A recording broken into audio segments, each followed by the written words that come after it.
The German Shepherd's nose twitched violently as it approached the woman's designer heels.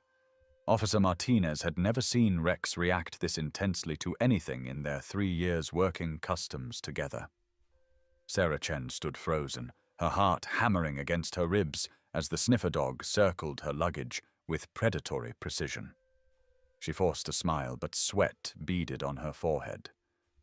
What Rex had detected hidden inside those innocent-looking Louboutin pumps would expose a drug trafficking operation worth $500,000.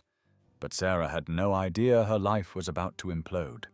The dog's behavior became increasingly erratic, pawing frantically at the shoes while whimpering with excitement.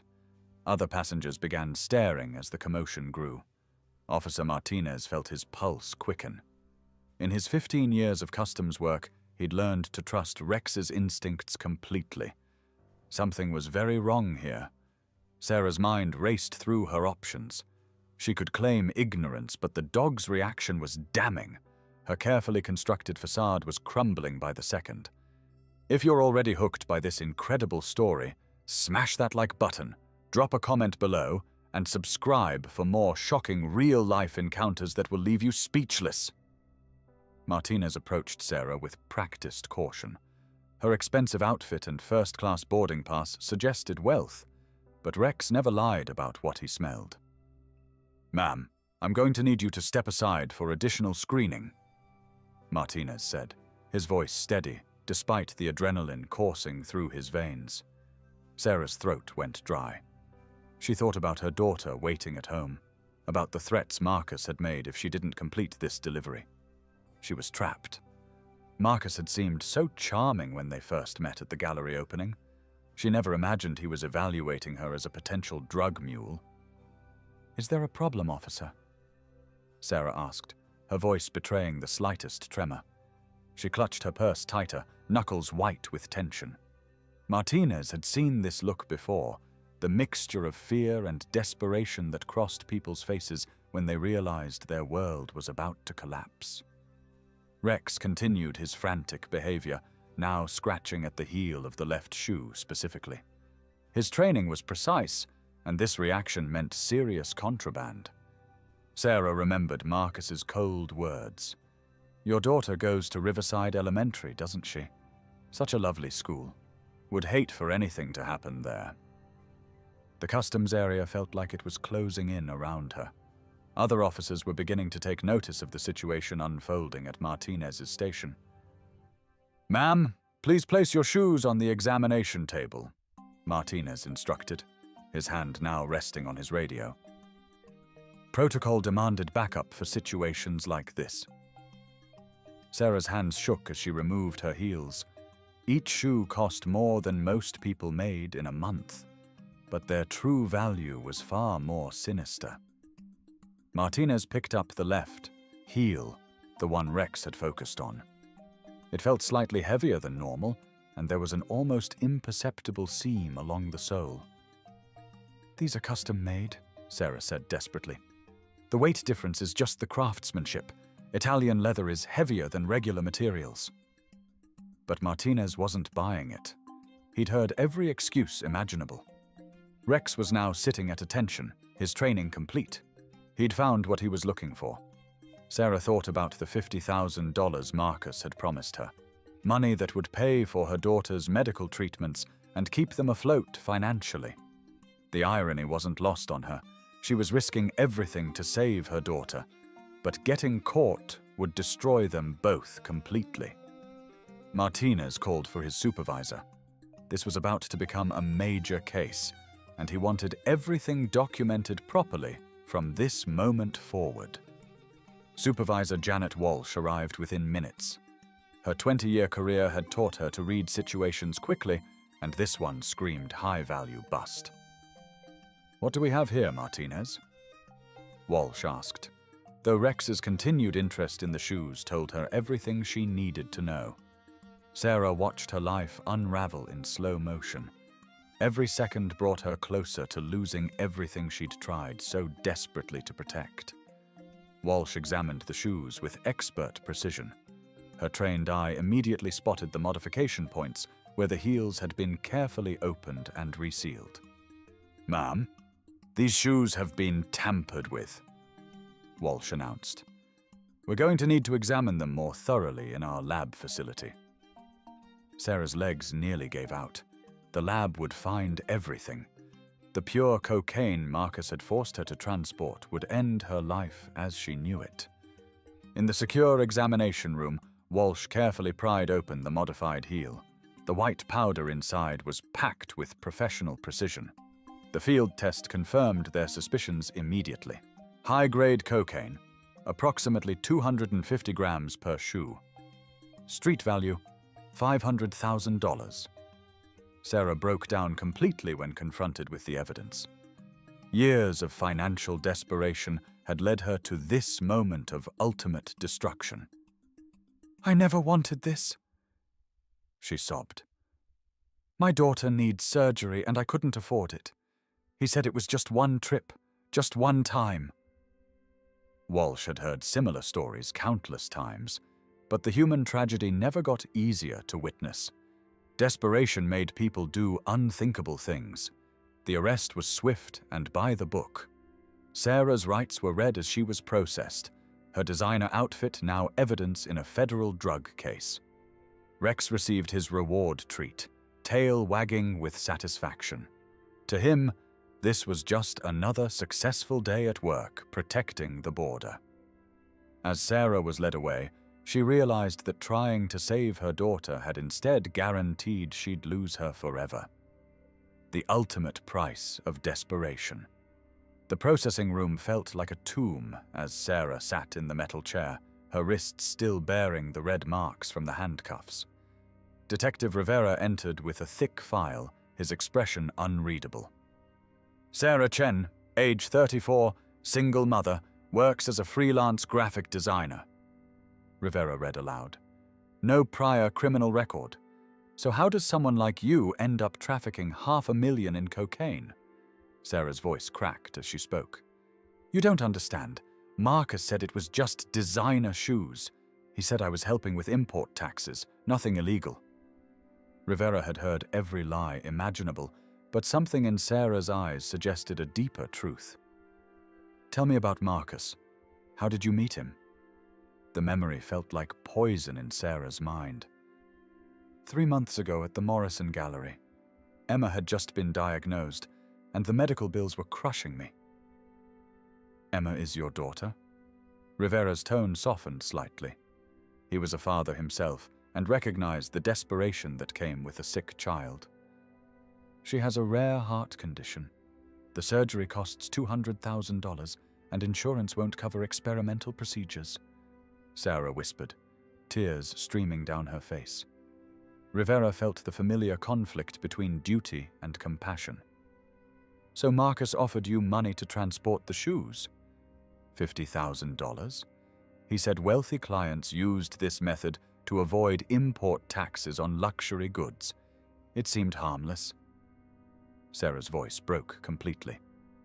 Harmless? Rivera's voice hardened. Sarah, you were carrying enough cocaine to supply half the city. People die from this stuff every day. Meanwhile, in another part of the building, Agent Foster was coordinating the manhunt for Marcus. The shoes were just the beginning of something much larger. We've been tracking this organization for 2 years, Foster explained to his team. Sarah Chen might be our first real break in the case. Back in the interrogation room, Rivera leaned forward.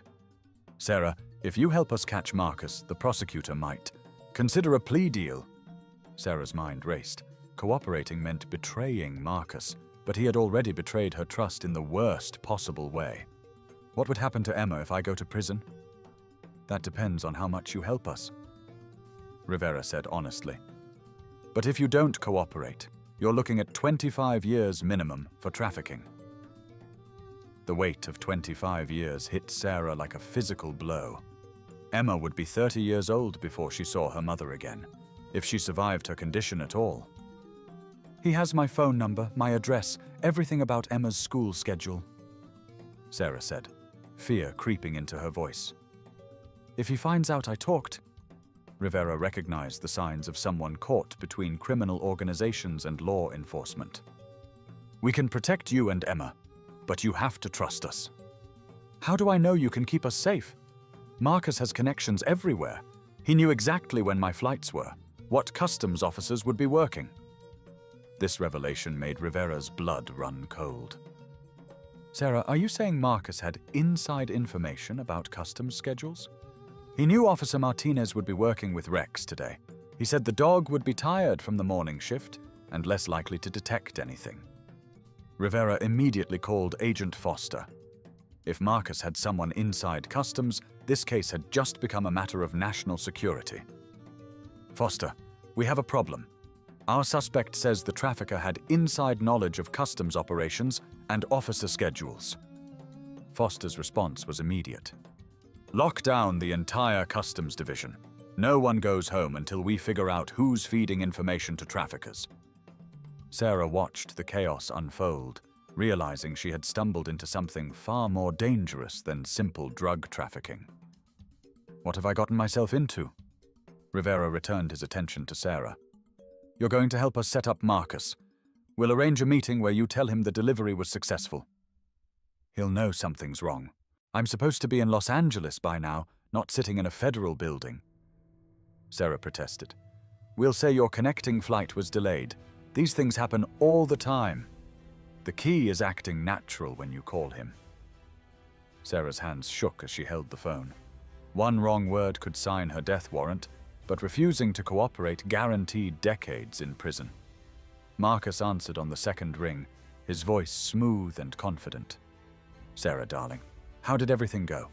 Any problems with customs? Everything went perfectly. Sarah lied, her voice steadier than she felt.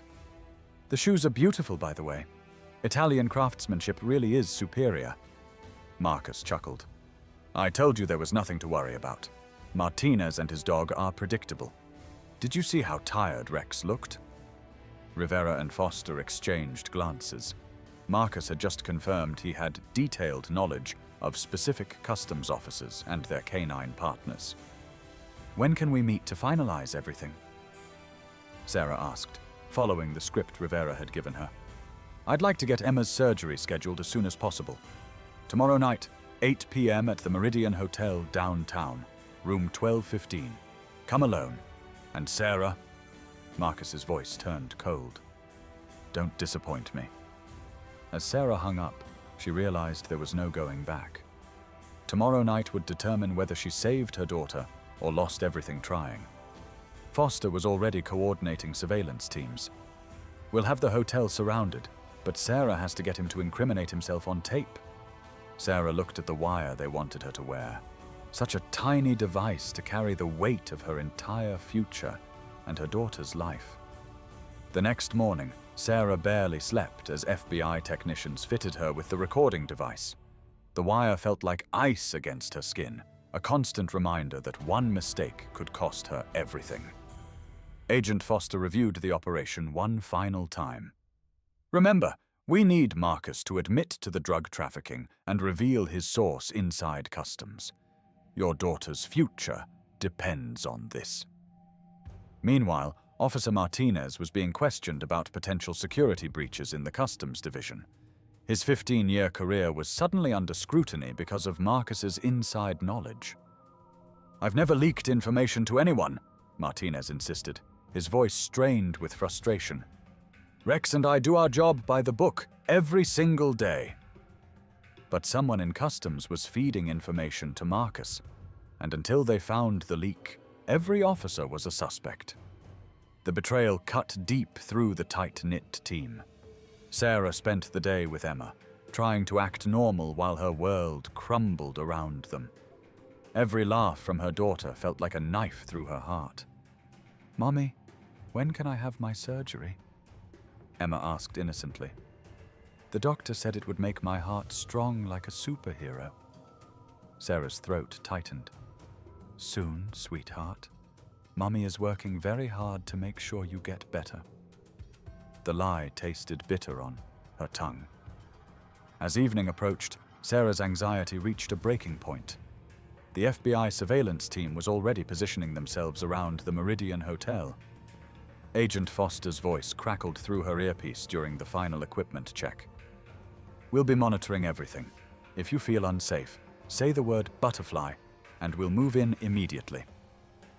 Sarah entered the hotel lobby at 7:45 p.m., her heart pounding so hard she was certain everyone could hear it. The marble floors felt like they might give way beneath her feet. The elevator ride to the 12th floor felt eternal. Each floor that passed brought her closer to a confrontation that would determine her fate and Emma's future. Room 1215 was at the end of a long hallway. Sarah's footsteps echoed ominously as she approached the door that held her destiny. Marcus opened the door before she could knock, his smile predatory and confident. "Sarah, punctual as always. Please, come in." The hotel suite was luxurious, but Sarah felt like she was entering a trap.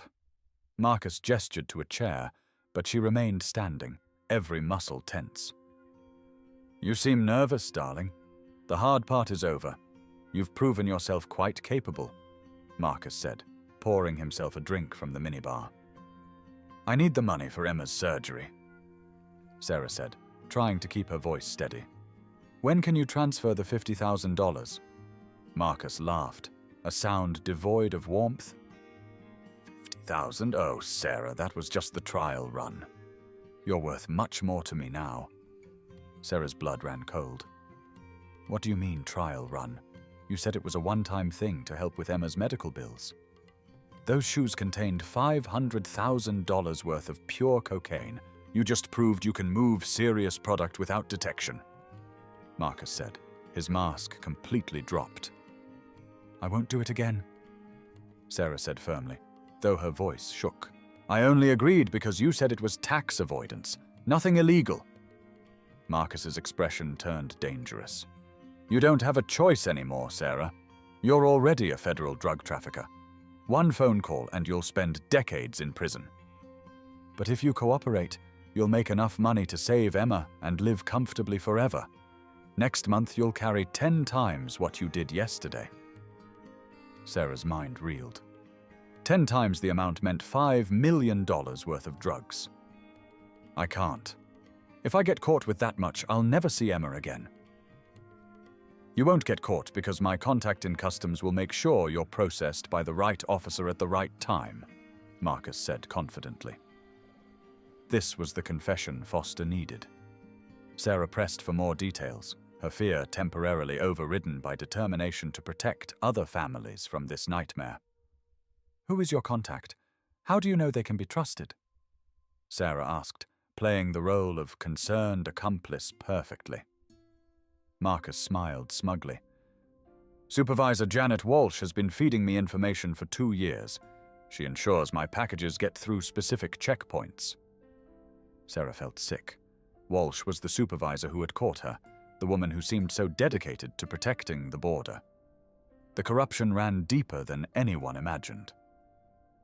"Walsh makes sure the right dogs are tired, the right officers are distracted, and the right luggage gets minimal screening," Marcus continued, detailing the entire operation. "What about yesterday? She was the one who caught me," Sarah said, genuinely confused about how the plan had failed so spectacularly.